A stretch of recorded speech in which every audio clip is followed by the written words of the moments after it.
Así ya nos queda. Y comenzamos con Clostridium botulinum. ¿Se ve PowerPoint de fondo? ¿Se ve bien? Sí, profe.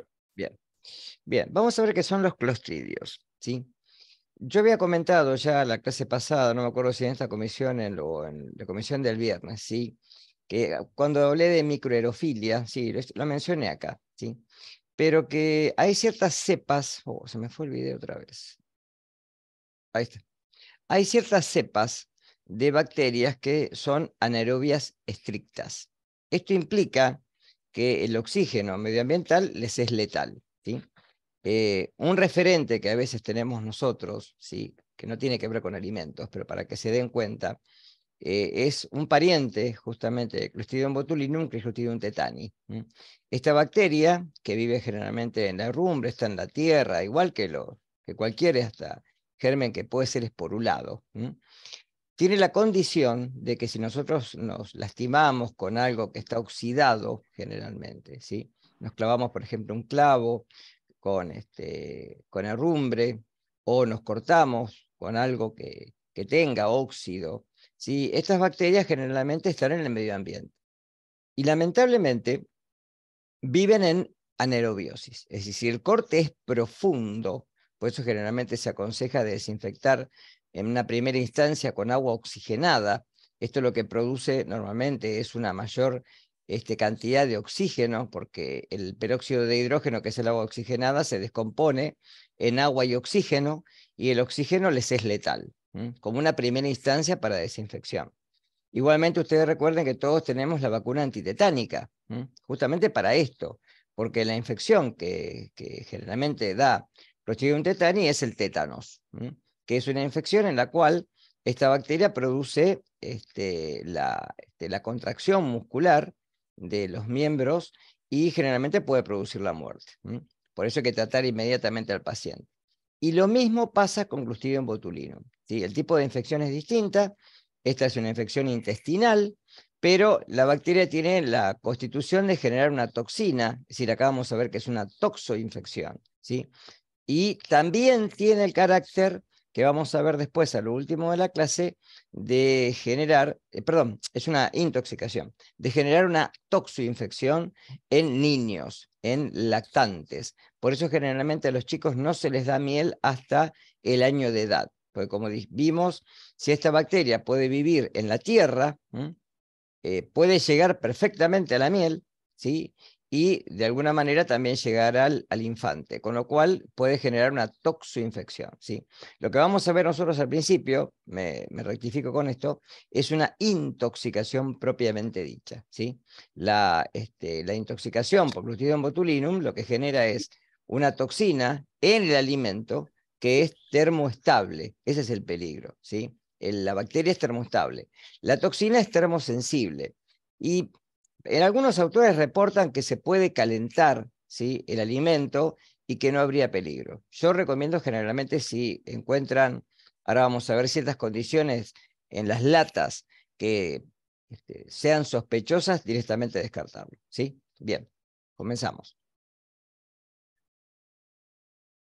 Cuando pase la filmina. Ahí está. Bien, Clostridium botulinum es un bacilo gram positivo. Fíjense que nosotros ya vimos la clase pasada un bacilo gram positivo, ahora este es el segundo género que vemos de bacilos gram positivos. Recuerden que cocos gram negativos no vamos a ver, ¿sí? Solamente vimos un coco gram positivo, que es Staphylococcus aureus. Hasta ahora vimos casi todos bacilos gram negativos, y este es uno de los bacilos gram positivos que vamos a ver, ¿sí? Por eso les digo que en alimentos cocos gram negativos no hay, son las neiserias y no se transmiten por alimentos, ¿sí? Y la condición principal, que son esporulados, ¿sí? Es decir, forman esporas, que recuerden que son las formas de resistencia bacteriana al medio ambiente cuando hay cambios en las condiciones medioambientales. Por ejemplo, ¿sí?, oxígeno medioambiental, ¿sí? Cuando hay oxígeno en cantidades suficientes, estas bacterias no pueden crecer y lo que hacen es esporular, es decir, mantenerse en una vida latente, quiescente, en la cual cuando las condiciones medioambientales por ejemplo, privación de oxígeno, vuelven a, en este caso, para estas bacterias, a lo que sería su normalidad para el crecimiento, comienzan a reproducirse. ¿Está? Ahí está el problema. Es decir, que lo vamos a ver perfectamente en lo que pueden ser, por ejemplo, todas las latas que se hacen para conservas de carne o de verduras. Como ahí yo generalmente en la conserva no tengo condiciones de oxígeno, ahí pueden crecer perfectamente. Son anaerobios estrictos, ¿sí? Es decir, no pueden crecer en condiciones de oxígeno. No son aerotolerantes. Producen gas, es decir, que pueden fermentar. Por eso, cuando las latas están hinchadas, ojo, no es la lata abollada, no es que se cayó la lata y se abolló, no. Es cuando yo hago compresión en la tapa y noto que adentro, ¿sí?, hay condiciones de que puede haber fermentado el alimento. Por eso ese alimento ya lo tengo que desechar, no lo puedo consumir. Se encuentra generalmente en suelos, como dije recién. Como fuente, conservas de carnes o conservas de vegetales. Es muy importante. Y conservas caseras. Este es el rótulo que tienen que ver ustedes. Ahí cuando vean el video, ¿sí? Una representante de Senasa les dice que son lo que produjo el brote fue una conserva casera. Es decir, que no está habilitado. Es un lugar que no está habilitado. Por eso muchas veces hay que tener cuidado donde uno ¿sí? Generalmente consume alimentos, ¿sí? Que tenga de alguna manera alguna forma de verificar que eso haya sido manufacturado en forma industrial, que no sea una manufactura casera. Alimentos generalmente con un pH superior a 4,5. Igual fíjense, yo después les voy a mostrar ahí, que en algunos investigadores reportan que este es el límite de pH, es decir, que en pHs de 4,4, 4,5 también se pueden desarrollar. Va a depender cómo se haga la acidez y lo rápido que se acidifique el medio. Vamos a encontrarlo en embutidos, en pescados crudos y también en ahumados. Generalmente, como dije recién, alimentos enlatados, ¿sí? Cuando tenemos una baja y media acidez. Acá hay que tener cuidado con esto. Cuando uno acidifica un alimento, ¿sí?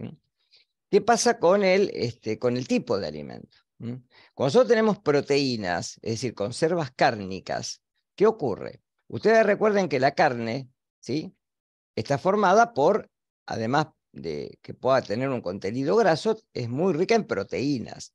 Y las proteínas tienen la constitución de que están conformadas por aminoácidos. Estos aminoácidos, normalmente los que son ácidos o básicos, tienen más de una constante de equilibrio, con lo cual actúan como un buffer, ¿sí? Entonces, cuando yo acidifico el medio, no es lo mismo hacer una conserva de carne que una conserva de verdura, o mixta. Con la cual, generalmente, si hay proteína suficiente en el medio, ¿sí?, el cambio de pH no es tan abrupto. Ustedes recuerdan lo que vieron en el pasado de química, ¿sí?, cuando hablamos de buffer. Cuando hay un buffer, el cambio sustancial de pH es paulatino y generalmente resiste, pues se denominan amortiguadores, a los cambios bruscos de pH, ¿sí? Entonces, generalmente acá les puse excepcionalmente en tomates y generalmente también puede pasar cuando hay conservas como frutas, como peras, ¿sí? Pero con tratamiento térmico que sea insuficiente. Ustedes recuerden que generalmente en las latas se le hace un proceso de pasteurización, ¿sí? Pero a veces cuando el tratamiento térmico no es suficiente, yo no... Porque ¿qué pasa? Ustedes recuerden que las bacterias, para poder esporular, ¿sí?, las bacterias están en un medio ambiente normal. Cuando cambian las condiciones del medio ambiente, temperatura, pH, actividad de agua, presión, lo que hacen es cambiar de la vida vegetativa a la vida esporulada. Y ahí se mantienen, ¿sí? Ahora, de alguna manera, si el tratamiento térmico es rápido, la pasteurización, por ejemplo, la que mencionamos en la clase pasada, la que es generalmente en corto tiempo, ¿sí?, y alta temperatura, no le doy tiempo a que puedan esporular. El tema es cuando no se hace en forma eficiente, ¿sí? Entonces, ahí le estoy dando tiempo y temperatura para que puedan esporular, y cuando vuelve otra vez, cuando se enfría el alimento y vuelve a las condiciones ya de temperatura basales, es cuando las bacterias comienzan a reproducirse y aumenta su número. Las esporas sobreviven durante mucho tiempo en alimentos frescos y congelados. Esto lo vimos ya en la clase pasada. Y se pueden multiplicar y producir la toxina preformada en el alimento, ¿sí? Si yo lo dejo, como dije recién, a una temperatura generalmente elevada una vez descongelado. Entonces acá el problema está en que la toxina se preforma en el alimento. Por eso dije que es una intoxicación, ¿sí? Tipos de toxina. No importa que se la sepan de memoria, pero fíjense que hay varios tipos de toxina y se aíslan en distintos lugares y en distintos tipos de medio ambientes, ¿sí? Generalmente la que encontramos en nuestro medio es la de tipo G, que se aisló en la Argentina. Pero hay algunas que no producen botulismo en el hombre, como la C y la D, sí en los animales, ¿sí? Y dependiendo del tipo de toxina, que generalmente no se busca, obviamente, ¿sí? Es el tipo de intoxicación que podemos llegar a tener. Fíjense que algunas cepas pueden ser más proteolíticas y putrefactivas que otras, ¿sí? Pero algunas no lo son, con lo cual no modifican los caracteres organolépticos. Y generalmente cuando hay elementos de bajo contenido proteico, algunas producen toxinas y otras no las producen, pero fíjense que la A y la B, aunque producen toxinas, no dan signos evidentes de descomposición del alimento. Y la concentración generalmente de cloruro de sodio que necesito para inhibirlo, ¿sí? Y producir la toxina depende de la composición del medio, ¿sí? Y de la temperatura a la cual esté. Generalmente la presencia, ustedes recuerden que a veces se agregan sustancias como en este caso, los nitratos, ¿sí? Que se reducen a nitritos, para tenerlos como sustancias. Esto lo vieron en el pasado conmigo en química. Ustedes recuerden que estos elementos que son de alguna manera dadores de electrones, porque el nitrato si se transforma en nitrito, perdón, aceptor de electrones, ¿sí? Se transforma en nitrito, se reduce. Entonces, a veces los fabricantes colocan estas sustancias como sustancias conservantes. O también agregan cloruro de sodio para poder aumentar de alguna manera, ¿sí?, la cantidad de sal en el medio y disminuir de esa forma la actividad de agua.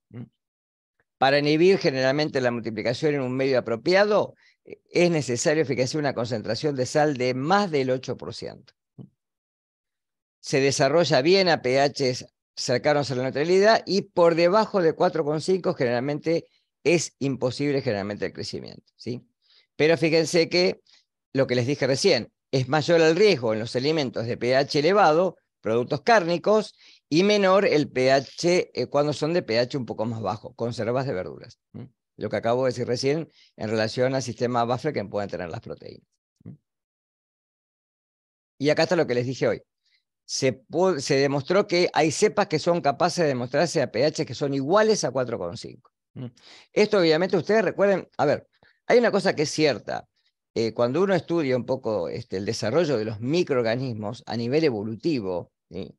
Los microorganismos evolucionan junto con el medio, es decir, por eso generalmente nosotros vemos que hay antibióticos de más de una generación. Vamos por cefalosporinas de la 4ª generación. Esto quiere decir que ya hay una generación que de ese fármaco que no es, ¿sí?, digamos, letal para ese microorganismo, o sea, el mecanismo se hace resistente, y tengo que cambiar la formulación química, que eso generalmente lleva mucho costo, ¿sí? Con lo cual, fíjense, si vamos por una cefalosporina de 4ª generación, han evolucionado conjunto al desarrollo de los fármacos. Y esto pasa lo mismo, ¿sí?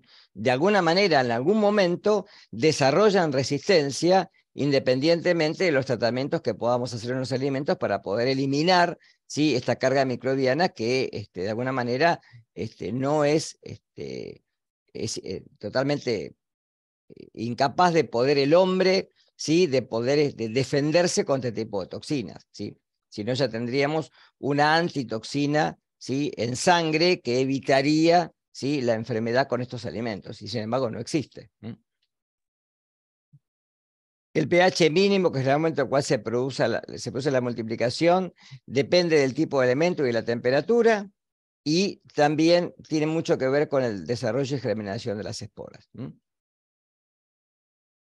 El pH máximo al que se encuentra el crecimiento, fíjense que es prácticamente alcalino, 8,9. Y el crecimiento vegetativo generalmente tiene lugar a una temperatura más baja que la temperatura mínima de generación de las esporas. Esta bacteria se puede encontrar en cualquier medio, en el agua, en el suelo, ¿sí? Y por eso llega a los alimentos, ¿sí? Las esporas generalmente resisten los tratamientos térmicos y normalmente hay que llevar a condiciones de esterilización para poder eliminarlas. O sea, 121 grados centígrados. Bueno, esto después, mírenlo, es todo report de algunos papers que he mirado con el tiempo, pero no son tan importantes. Bien, toxinas, ¿sí? Esto sí es importante. La cantidad de toxina que ingerimos en el alimento, ¿sí?, no tiene relación con la cantidad de alimento. Si una pequeña cantidad de toxina ya me puede llevar a un desenlace fatal. Y ese desenlace fatal es causar la muerte. ¿Qué ocurre con la toxina? Nosotros ingerimos el alimento, ¿sí? La toxina, recuerden que está preformada, ¿sí? Un tratamiento térmico digamos, supuestamente podría eliminar la toxina, no así la bacteria. Con lo cual, si yo dejo el alimento a temperatura ambiente, una conserva que generalmente uno lo que hace es, ¿sí?, abrir el frasco o la lata y un pancito y comérselo, ¿está? Entonces, en este caso, ingiero la toxina preformada en el alimento. La toxina se va a absorber a nivel intestinal y va a producir parálisis de músculos involuntarios, fundamentalmente músculos respiratorios y músculo cardíaco. Por eso, ¿sí?, el paciente va a fallecer de un paro cardiorrespiratorio. Y la toxina se produce durante el crecimiento de las bacterias. Por eso que, si la pasteurización no fue suficiente, le di tiempo y temperatura para poder crecer, durante la fase exponencial, o sea, volvieron de la fase esporulada a la vida vegetativa. Y ahí comenzaron a reproducirse, ¿sí? Si yo no alcanzo a detectar en la lata, ¿sí?, que hay una manifestación de que la lata tiene gas en su interior, ¿sí?, o me doy cuenta y la consumo igual, lo que estoy consumiendo es la bacteria y la toxina. La que va a producir toda la sintomatología es la toxina. Por eso es una intoxicación. La producción de toxina depende fundamentalmente de la capacidad de este microorganismo de ¿qué? De poder multiplicarse. Y tiene un efecto paralizante periférico debido a que lo que hace es producir un bloqueo en los niveles de acetilcolina a nivel presináptico. Tiene 3 etapas. La primera etapa es la de fijación a receptores presinápticos. Esta etapa es parcialmente reversible, es decir, siempre y cuando se dé un suero antibotulino específico. A ver, ustedes recuerden qué es el suero en este caso, ¿sí? En la vacuna antitetánica, yo lo que recibo son 2 componentes, ¿sí?, para que lo asocien con esto. Anticuerpos antitoxina tetánica, acá serían anticuerpos antitoxina botulínica. Y recibo además en la vacuna tetánica, ¿sí?, partes del bacilo del tétano que me van a generar después una respuesta inmune. ¿Por qué se dan las 2 cosas? Porque no hay tiempo para que el organismo genere su propia defensa. Este es el mismo caso. Acá no hay forma de generar una defensa humoral que con el tiempo pueda hacer de que yo pueda neutralizar la toxina. Por eso necesito el suero. Entonces, directamente acá lo que se da es un suero antibotulínico, que son anticuerpos, que van a reaccionar con la toxina, en este caso botulínica, y la van a neutralizar.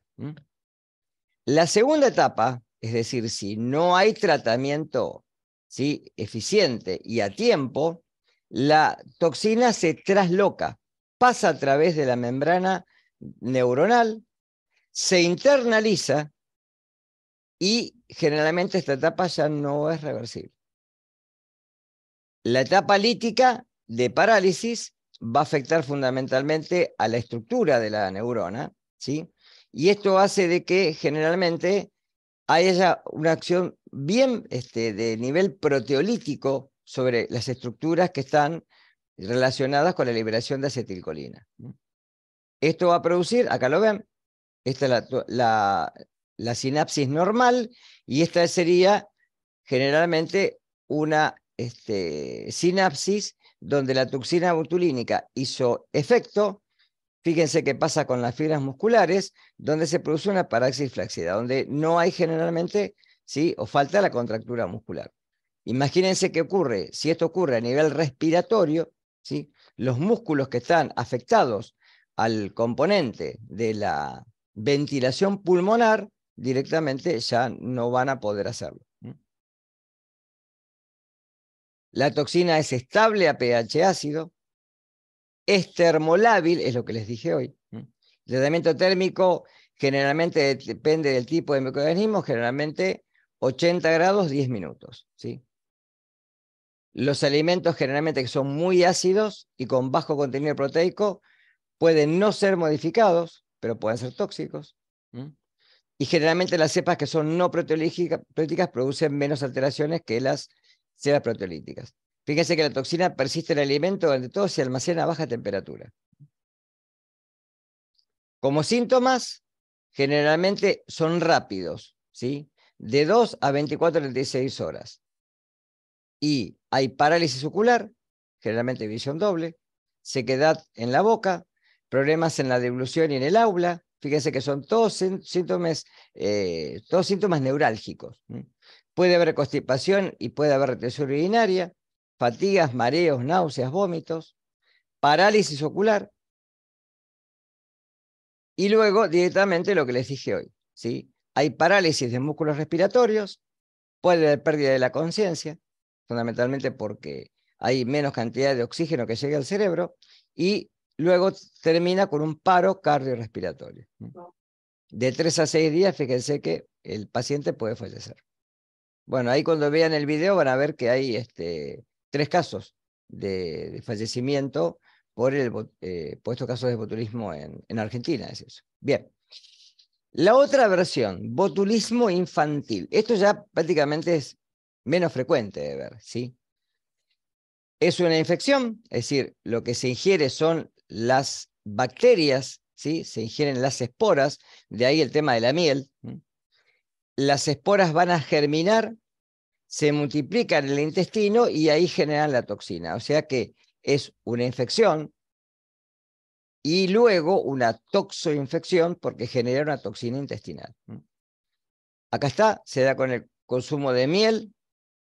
Como síntomas clínicos hay debilidad, falta de reflejo en la succión, esto generalmente lo ven bien en lactantes, hay pérdida de control de la posición de la cabeza y pérdida de reflejo en la presión. Vieron que los pediatras a los chicos lo que les hacen es ponerle el dedo en la mano y el chiquito lo que hace es esto. Eso es el reflejo de prensión. Porque esto está, digamos, de alguna manera relacionado con los pares craneales, ¿sí? Con una acción motora.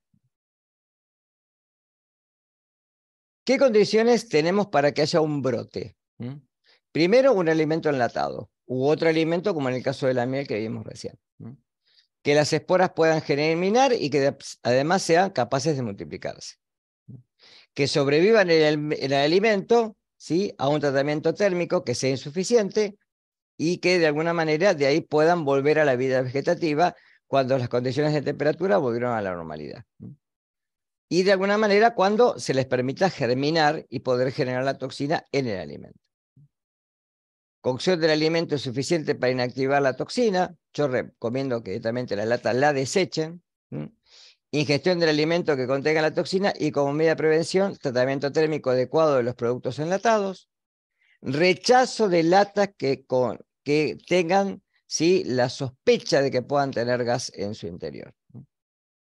Evitar el consumo de alimentos cocidos y que no sean suficientemente calentados. Generalmente esto es lo que recomiendan ellos, ¿sí? La lata colocarla a ebullición durante 15 minutos, ¿sí?, para poder destruir la toxina. Y bueno, esto es como siempre, si no ingerir alimentos crudos, ni cocidos, ni descongelados. Limpieza cuidadosa de alimentos que de alguna manera se puedan entender que puedan ser peligrosos. Y rechazar todos los alimentos sospechosos, ¿sí?, donde uno haga presión en la lata y sospeche que al hacer la presión pueda tener, ¿sí?, fermentación en su interior. Bien, Clostridium perfringens, ¿sí?, otro esporulado, otro bacilo gram positivo. Pero en este caso vamos a ver que está asociado a otro tipo de alimentos, ya no a las conservas. Es un bacilo gram positivo, esporula. Las esporas generalmente son más ovales y las esporas pueden ser centrales o subterminales, no tan palillo de tambor como vimos el Clostridium. Pueden estar como monobacilos o diplobacilos. No tienen cilios. Pueden tener cápsula. Y el metabolismo generalmente es de tipo heterofermentativo, donde producen ácido butírico y caproico. Tipos de toxinas, fíjense, alfa, beta, ¿sí?, iota y epsilon e iota. Distintas cepas, distintos tipos de toxinas. Fíjense, todas las cepas tienen la alfa y la beta, la epsilon y la iota solamente una sola, la E. Igual no es muy importante esto para que tengan una idea de los tipos, el espectro de toxinas que puedan tener. La temperatura de óptima de crecimiento generalmente varía dependiendo de la cepa, pero fíjense que generalmente está dentro de un rango de 40 grados centígrados como media. El rango es mucho más amplio, de 15 a 50. El rango de pH es más alto que de Clostridium de botulinum, 5,5 a 8. La presencia de virus lo puede afectar hasta un 20%. El cloruro de sodio también lo inhibe si es superior, si es generalmente al nivel del 6,5%, y es un anaerobio estricto. El dióxido de carbono favorece el desarrollo. Pero tolera, fíjense, una concentración del 5% en medios de cultivo. Eso lo hace una especie de pseudo aerotolerante. Es decir, que puede crecer en condiciones en las cuales no tiene el 100% de oxígeno, pero hay una merma, ¿sí?, de oxígeno en el ambiente, el 5%, fíjense que ya le permitiría poder crecer. Actividad de agua de 0,94, ¿sí? Las condiciones de generalmente de sinergismo, cuando uno agrega nitrito de sodio, cloruro de sodio, son más eficaces para evitar el crecimiento. Normalmente no se los puede recuperar en el alimento, es muy raro, porque generalmente ustedes recuerden que estas bacterias son anaerobias, entonces hacerlas crecer en los medios de cultivo normales es muy complicado. Para eso hay que tener jarras de medios de cultivo, que son las GasPac, que generalmente recrean una atmósfera totalmente anaerobia. Y generalmente hay que confirmar la presencia de exotoxinas, una lecitinasa y una hemolicina, en vez de poder recuperar directamente el microorganismo. Generalmente se puede hacer en cultivos y se ve opalescencia en medio con yema de huevo, o con hemólisis en lo que son glóbulos rojos de carnero. Produce una cantidad de toxinas con distintos efectos, ¿sí? Una fosfolipasa C, que es una hemolicina, un polipéptido que generalmente aumenta la permeabilidad capilar, ¿sí?, y algunas que pueden actuar como proteasas, y algunas enterotoxinas que son generalmente las que encontramos como los brotes de toxo e infección alimentaria.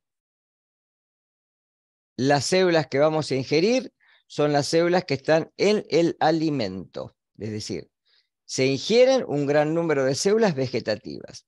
Este es el típico caso de cuando uno hace la preparación del relleno de empanadas y los brotes que generalmente se dan generalmente cuando hay alimentos preparados con antelación.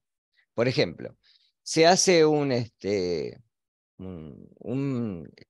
relleno de empanadas y se hace la cocción de la carne con las verduras, etcétera, cebolla, morrón, y yo siempre digo esto, generalmente se hace en ollas grandes. ¿Qué ocurre con esto? Si yo eso lo saco del fuego y lo dejo a temperatura ambiente, la parte exterior que da contra digamos, el envase, la olla, comienza a disminuir la temperatura, ¿sí? Cuando se lo dejo a temperatura ambiente. ¿Qué pasa en el núcleo, en el centro? ¿Sí? Generalmente acá la temperatura se mantiene todavía alta. Entonces, lo que conviene es ese mismo relleno, colocarlo en placas que tengan poco espesor y que sean grandes, y enfriarlo rápidamente. ¿Qué es lo que ganamos con esto? Ganamos que si las bacterias, en este caso, pasaron de la vida vegetativa a la vida esporulada y sobrevivieron en el alimento, si yo las dejo a temperatura ambiente, como dijimos recién, en la olla, y dejo que la temperatura baje, ¿sí?, en forma paulatina, y luego lo llevo a cámara, el centro del alimento todavía siguió caliente. Y ahí comenzaron a reproducirse. Y van a permanecer en un número alto dentro del alimento. ¿Está? Si yo directamente lo coloco en placas con poco espesor y lo llevo a cámara, lo que estoy ganando es que cambio abruptamente de una alta temperatura a una muy baja temperatura. No les doy tiempo a pasar a célula vegetativa. Se van a mantener como esporas. ¿Está claro? Entonces, generalmente las bacterias lo que hacen es, cuando uno consume el alimento con las bacterias en su vida vegetativa, llegan al intestino y ahí esporulan. Cuando esporulan, ustedes recuerden que las bacterias lo que hacen es perder parte del líquido citoplasmático y parte de lo que está anexado a la pared y concentrar todo el material en un polo de la célula, que puede ser central, subterminal o terminal. Con lo cual acá se libera la toxina. ¿Está claro? Por eso hablamos de una toxoinfección y no de una intoxicación. Los trastornos que produce son bien digestivos. La toxina es un polipéptido generalmente de alto peso molecular. Y lo que produce es la acumulación de líquidos generalmente en el intestino. Aumenta la permeabilidad capilar, es citotóxica, y lo que produce generalmente los enterocitos es la salida, como siempre, de sodio y de cloruro con agua. También puede inhibir la absorción de glucosa y esto generalmente dificulta el metabolismo oxidativo a nivel celular. Como síntomas, la dosis efectiva, fíjense que salta 10 a la 6, 10 a la 8. O sea que tengo que dejar el alimento mucho tiempo a temperatura ambiente para que las bacterias puedan desarrollarse y multiplicarse. La incubación generalmente de 6 a 8 horas. La enterotoxina que está en el citoplasma se libera en el medio cuando la bacteria esporula, y esto explica la aparición generalmente de los síntomas, fíjese, de 8 a 12 horas. Hay dolor abdominal, diarrea profusa, generalmente no hay vómitos ni fiebre porque no es una infección típica, y puede haber generalmente, cuando hay el sistema inmune debilitado, o sea, con personas inmunosuprimidas, puede haber generalmente mayores trastornos, como también en ancianos y en niños. Se autolimita, fíjense, en 24 a 48 horas, así que nada que ver con la toxina de Clostridium botulinum, y hay algunas formas que se han reportado por autores como una enteritis nicotizante que se le denomina Pick-Bell, que es muy rara, pero que puede ocurrir. generalmente cuando se consume carne de cerdo. Esto puede dar generalmente... Profe, Sí, una pregunta. La diferencia que dijiste recién hace poco, lo de decir tóxico a toxina, ¿qué sería? no entiendo. Que dijiste recién que no era una toxina esta, ¿puede ser? No, no dije que no era una toxina. Lo que dije que no era el mismo espectro de digamos, de efecto tóxico como el de Clostridium botulinum. La acción es totalmente distinta. Esta es bien a nivel intestinal. La otra, una vez que llega generalmente al sistema neuronal, pues piensa que la toxina tiene la capacidad de poder llegar a los lugares donde puede directamente cortar el nivel de la unión presináptica, la liberación de acetilcolina. La otra es una neurotoxina y esto es una enterotoxina. Son totalmente distintas.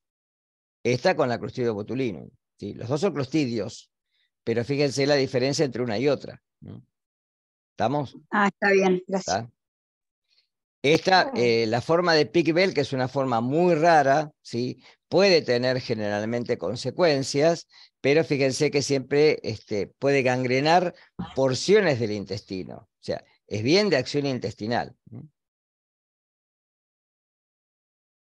Alimentos implicados, fíjense, comúnmente, como se hace en el intestino de hombres y animales, como en el suelo, generalmente cuando es un alimento cárnico, como dije recién, preparado en gran cantidad y conservado durante largo tiempo a temperatura ambiente.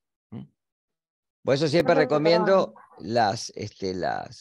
cuando uno prepara estos, obviamente ustedes en su casa no van a preparar un relleno para hacer qué sé yo, 100 empanadas, van a ser una docena. Entonces acá no hay tanta cantidad y si lo llevan enseguida a refrigeración o lo procesan enseguida y ya lo consumen, no es peligroso, ¿sí? Lo peligroso es cuando yo lo dejo durante mucho tiempo a temperatura ambiente y le doy al microorganismo capacidad de reproducción.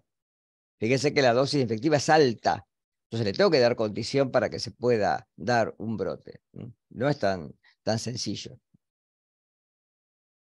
Y generalmente cuando la carne se cuece, ¿sí? Que puede ser carne de ave, de pescado, estofados, ¿sí? Generalmente lo que hay que tener cuidado es que generalmente hay ciertos medios como la salsa que dan un excelente medio de cultivo nutritivo para que las bacterias puedan multiplicarse en el medio. Como control, refrigerar rápidamente los alimentos, preparar los alimentos en cantidades necesarias y hacer el calentamiento rápido y uniformemente para que si las esporas que sobreviven puedan de alguna manera ser destruidas, ¿sí? Y si germinan, automáticamente llevarlas a una temperatura baja para que no puedan multiplicarse. El problema acá es darle condiciones de multiplicación. Y esto educar obviamente a la gente que está en la cocina y a los manipuladores de alimentos. Eso es fundamental. Bien. Y vamos a cambiar. Bacillus cereus, la última.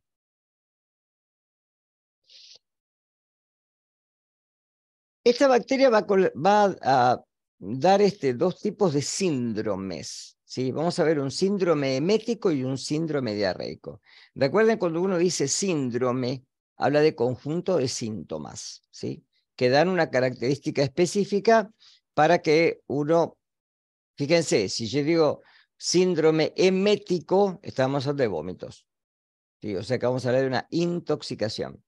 Y si hablamos de síndrome diarreico, vamos a hablar de una infección que puede ser toxigénica, o sea, una toxinfección. Por eso puede dar los dos. Como característica, son bacilos también gram positivos. Fíjese que dejé todo, más o menos lo ordené este año para dar todo junto en relación a los tipos de bacterias para que puedan hacer el resumen. Esporulan, móviles, hay algunas cepas que son inmóviles, anaerobios facultativos, bacterias lactivas inhiben el crecimiento, el pH está cercano a la neutralidad, 6 a 7, de 5 a 8,8, la temperatura óptima de crecimiento es de 30 a 40, ¿sí? Y con un rango de 4 a 55. La temperatura máxima para que desarrollen, que puedan germinar, es hasta 50. Por encima de 50 esporulan. Recuerden eso. Por encima de los 50 grados generalmente esporulan. Son muy abundantes en la naturaleza, ¿sí? Generalmente los esporulados los vamos a encontrar en todos lados. Y están asociados generalmente en alimentos elaborados con arroz, ¿sí? Porque justamente como el arroz se cultiva en lugares donde hay tierra, ¿sí? Pueden estar en el agua y de ahí llegar al alimento. Y generalmente las esporas son termoresistentes y elaboran dos tipos de toxinas. Puedes hablar de una toxina emética o síndrome emético y una toxina diarreica o síndrome diarreico. Muy distintos. Empezamos con uno. Síndrome diarreico. La toxina es termolábil. La toxina. Y se va a elaborar en la fase exponencial de crecimiento de este microorganismo. ¿Qué es lo que hace? Como vimos con otras toxinas, va a estimular los niveles de AMP cíclico intracelular, ¿sí? Con el sistema de nilato ciclasa. Y ahí produce la acumulación de agua en el intestino que impide la absorción de sodio y la salida de cloruro. Con lo cual ahora se acumulan en el intestino y comienza la diarrea. Y pueden producir generalmente, ¿sí? Con más frecuencia en el intestino delgado. Acá tienen un resumen. Alimento. Lo caliento. En el proceso térmico, las bacterias que esporulan y que pueden sobrevivir, o sea que son esporas termoresistentes, son las que quedan en el alimento. Consumo el alimento. Germina en el intestino y producen la toxina. Entonces acá estamos hablando de una toxoinfección. Por eso se habla de síndrome diarreico. Periodo de incubación, fíjense, de 8 a 16 horas. Dolores abdominales, diarrea profusa, generalmente no hay vómitos ni hay fiebre. Y se autolimita en 24 horas. Alimentos implicados, generalmente carnes, sopas, puré de papas o legumbres. Y como control, impedir la germinación de este microorganismo cuando se hace la cocción del producto. Síndrome emético. Una toxina de bajo peso molecular. Yo te lo he mencionado ya en clases anteriores. Por ende, es termostable. Y se elabora en la fase estacionaria, no en la exponencial. Entonces, en el arroz hay esporas. Lo caliento. Las esporas sobreviven al tratamiento térmico. Se enfría a una temperatura inadecuada. Hago la preparación y lo dejo a temperatura ambiente. Acá van a germinar y se van a multiplicar. Con lo cual aumenta el inóculo cuando se deja varias horas a una temperatura que es la del medio ambiente. Y van a esporular. Cuando esporulan, producen la toxina. Por eso en la fase estacionaria. Periodo de incubación, fíjese, muy rápido, de 1 a 6 horas. Como síntomas, náuseas, vómitos, sin fiebre, por eso toxina emética, y generalmente es muy infrecuente el dolor abdominal y la diarrea. Fíjese que es totalmente distinto al anterior. Y también se autolimita en 24 horas. Como alimento, cereales, especialmente el arroz, pastas, cremas pasteurizadas. Alimentos asociados, generalmente como está en el suelo, puede estar en cualquier tipo de alimento. Las esporas que sobreviven generalmente son las que puedo encontrar en alumnos, en productos desecados, como por ejemplo cereales, harinas, en la leche, y en algunos que son preparados con antelación. Fundamentalmente si le agrego proteínas y aminoácidos que actúan como sistemas buffer. El arroz frito, fíjense que es el principal responsable. ¿Por qué? Porque el arroz generalmente se fríe y se deja para otras preparaciones, para agregarle verduras, para agregarle carne, etc. Con medida de prevención, el arroz se debe hervir en pequeñas porciones y enfriarlo rápidamente.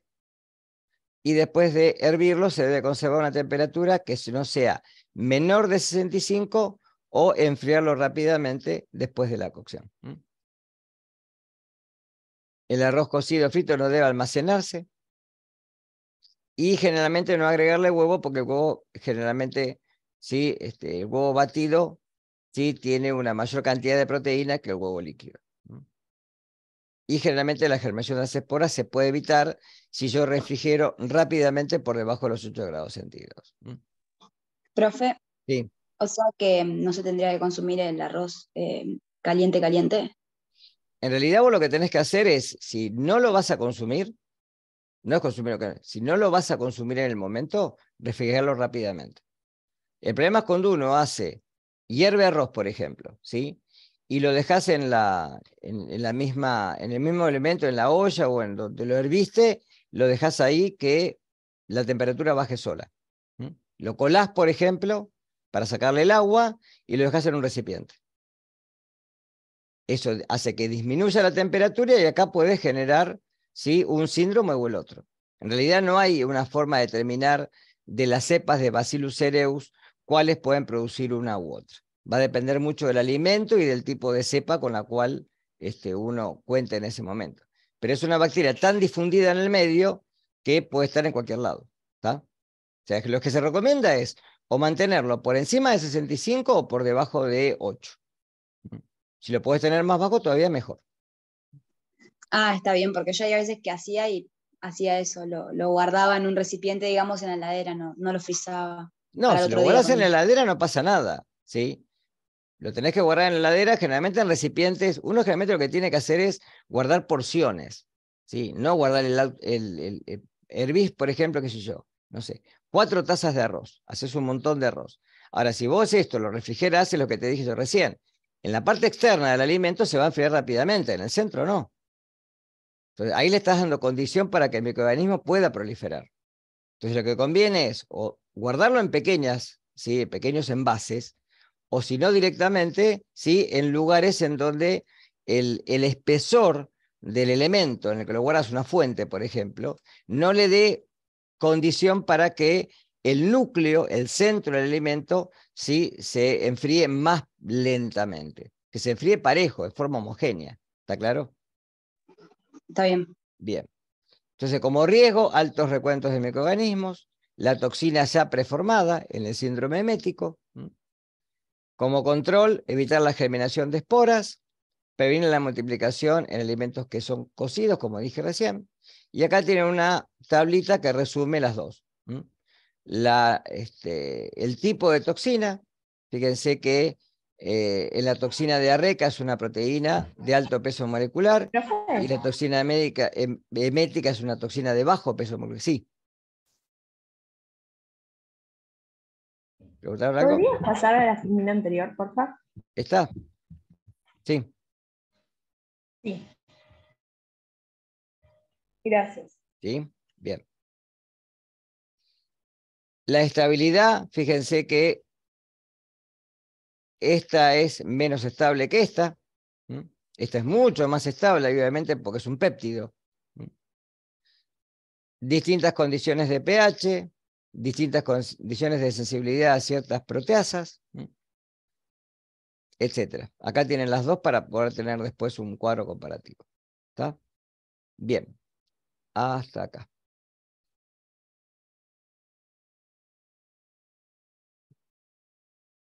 Bueno, ¿querés pasarles lista? Así después vemos si tienen alguna pregunta, algo. Dale, vayan poniendo chicos en Por el favor. chat, así les voy a ir tomando asistencia.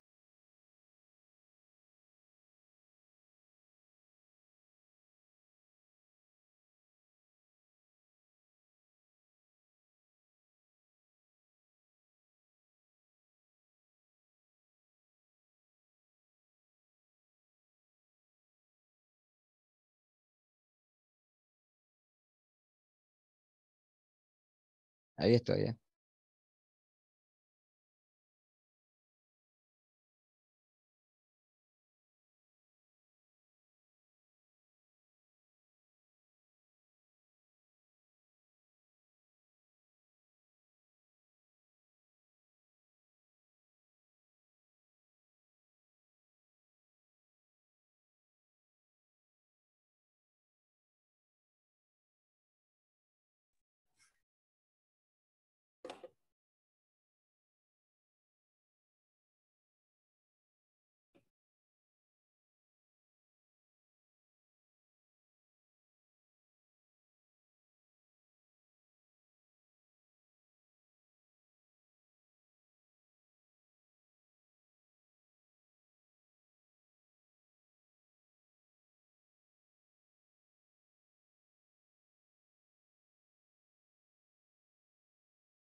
Mm.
Bien. ¿Estamos? Sí. Bien. Consultas hasta ahora. Recuerden que la semana que viene no tienen clase. La otra semana tienen el repaso el día miércoles y la otra será el parcial. ¿Mm?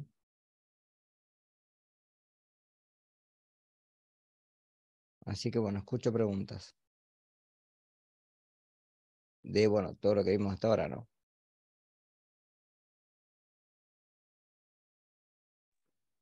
Profe, a mí no me quedó clara la diferencia de intoxicación y toxinfección. Cuando lo busqué no me mostraba bien la diferencia. A ver, cuando uno habla de intoxicación, es el consumo de la toxina ya preformada en el alimento, ¿sí? Normalmente las toxinas que uno encuentra en los alimentos tienen que estar en cantidades suficientes para poder enfermarnos, ¿sí? En muchos casos, como vimos recién, una pequeña cantidad ya basta para enfermarte, ¿sí? Esas toxinas, cuando son de bajo peso molecular, como la toxina, por ejemplo, Staphylococcus aureus, el tratamiento térmico no les hace nada, son termoestables. Entonces vos, por ejemplo, tenés el alimento, le diste tiempo para que la bacteria pudiera germinar en el alimento, ¿sí? En el caso de Staphylococcus aureus lo hace en la fase exponencial. Genera la toxina, es una exotoxina, la libera en el medio, en este caso el alimento. Vos consumís el alimento y te enfermaste.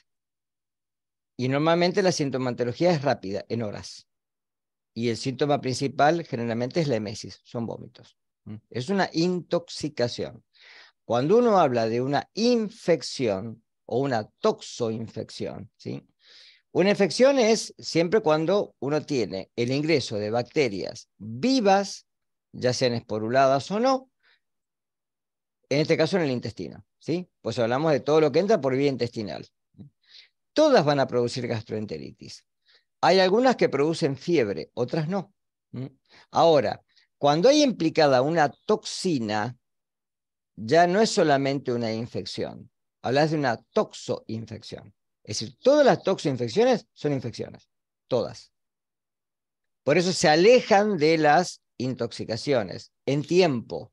Vos en una toxoinfección, el desarrollo generalmente del cuadro clínico aparece después de las 8 o 10 horas. En una intoxicación es rápido. En 2 o 3 horas ya tenés sintomatología. ¿Está claro? Pero la toxina se genera en el intestino, no en el alimento. Vos consumís las Profe, bacterias. Sí, te hago otra sí. pregunta, pero es respecto al parcial. Mm.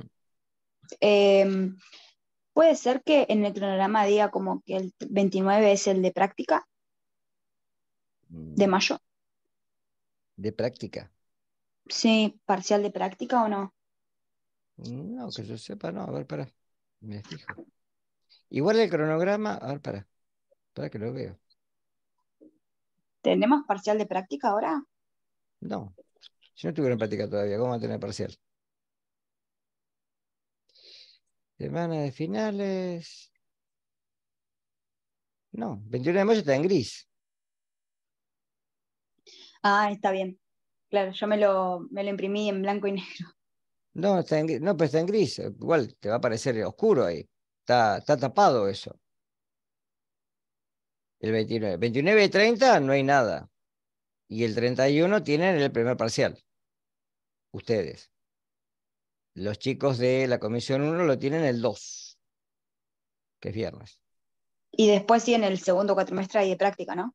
No, la práctica comienza el 5. Fíjate que está en blanco ya, el 5 de junio. ¿Para que lo muestro? Así lo ven.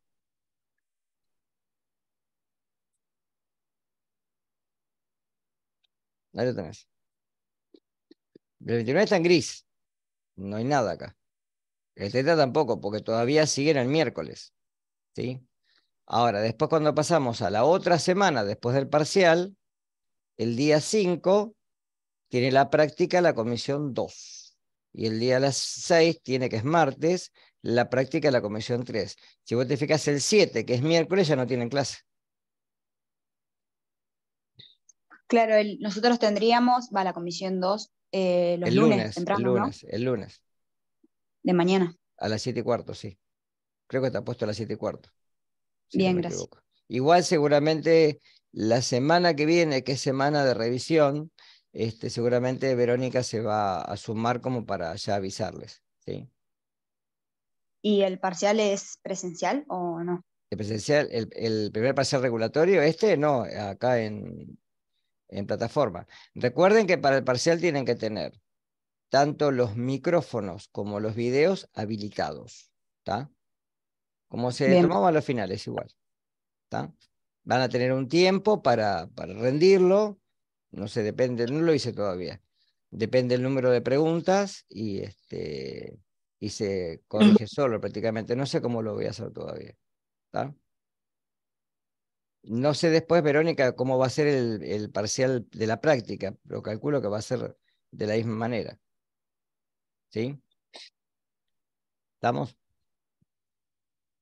Bien. ¿Alguna duda más que tengan sobre lo que han leído hasta ahora?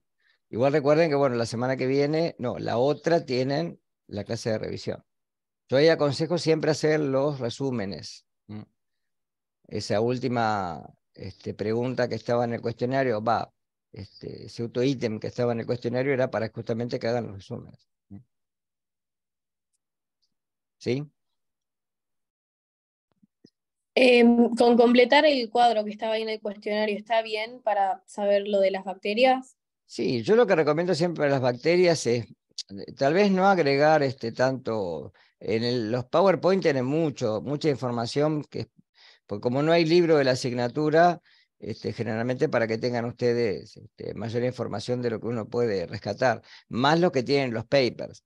Pero hagan un cuadro sinóptico un mapa conceptual donde tengan qué tipo cómo responde a la correlación de Gram, si es Gram positivo, Gram negativo, si es un bacilo, si es un coco, si es porula, si no es porula, ese tipo de cosas. Más que todo porque eso también me implica en qué tipo de condiciones lo voy a encontrar, ¿no? No por otra cosa. ¿En qué alimentos está implicado? ¿Cuáles son los síntomas principales? ¿Sí? ¿Cuál es generalmente? Porque todas son gastroenteritis. Todo lo que entra por vía digestiva sale por vía digestiva, chicos. La puerta de entrada y la puerta de salida de los microorganismos generalmente es la misma. Todo lo que entra por vía erógena sale por vía erógena. La gripe común, el resfriado. Entonces, generalmente los microorganismos tienen un lugar para entrar y el mismo lugar para salir. Pero todo lo que entra por la boca y sale por vía digestiva. ¿Tá? De ahí el problema, fíjense, con algunos de los que vimos con los manipuladores, con salmonela, con shigella, por ejemplo. ¿Tá? Pero sí, hagan un cuadro que les vaya resumiendo la información. Yo generalmente no pido valores de pH, porque más o menos todos rondan en lo mismo. Pero hay ciertas condiciones, por ejemplo, si uno dice actividad de agua, bueno, ¿cuál es la bacteria que tenemos como referente de actividad de agua baja? Y Staphylococcus aureus, que sabemos que es 0,86. Todas las demás tienen actividad de agua elevada. Dosis mínima efectiva. La mayoría son altas, salvo 2 de las que vimos, nada más. ¿Sí? Acciones de la toxina. La mayoría, fíjense, las que son toxinas necrotizantes, son las que generalmente son permeables al enterocito, que puedan penetrar la membrana, causar daño, por ejemplo, como apoptosis en macrófagos, etc. Ese tipo de cosas vayan anotando, que son las que después les van a servir para el día de mañana poder identificar cuál es un cuadro o cuál es otro. Vean después el video que les subí hoy, que les linké hoy de botulismo, porque está interesante. Para que vean que esto pasa, que no es una cuestión anecdótica nada más.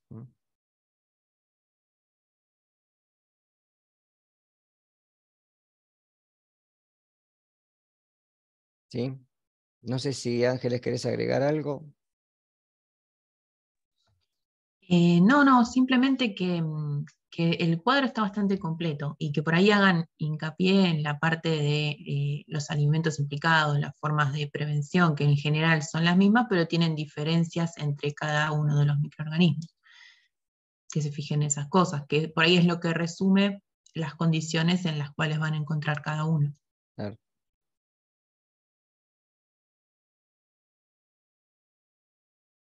Bueno, si necesitan, vean los videos, fíjense que yo subo las dos clases, tanto la clase de ustedes como la clase que doy el viernes.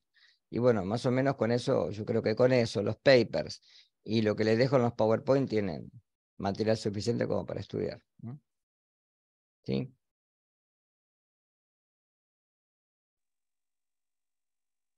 Dale, profe. ¿Y la semana que viene? O sea, la de finales, No, la no, la semana que otra, la viene clase de no, consulta. no, la semana que viene no tienen. La otra tienen la clase de consulta. Bien, ¿Está? gracias. ¿Sí? Bueno, nos vemos, chicos. Chao, Hasta profe. luego. Chao, Gracias. hasta luego. Profe, gracias. Chao, chao. Hasta luego.